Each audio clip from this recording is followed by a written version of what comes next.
ملتان کے لیے کوچ کے سفر کا فیصلہ تو ہو گیا، لیکن اس طویل روٹ پر یہ پہلا تجربہ ایک گہرے احساس ندامت میں بدلنے والا تھا۔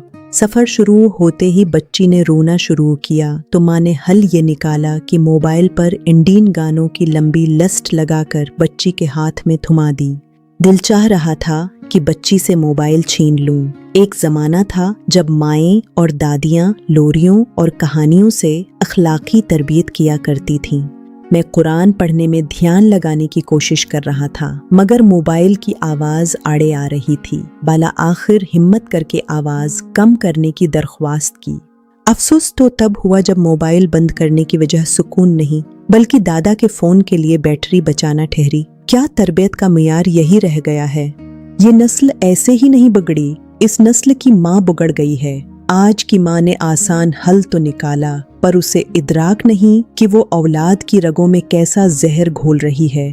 ہر بچہ فطرت اسلام پر پیدا ہوتا ہے، پھر ماں باپ اسے جو چاہیں بنا دیں۔ دعا ہے کہ ہمیں اپنی اولاد کی صحیح تربیت کی توفیق ملے۔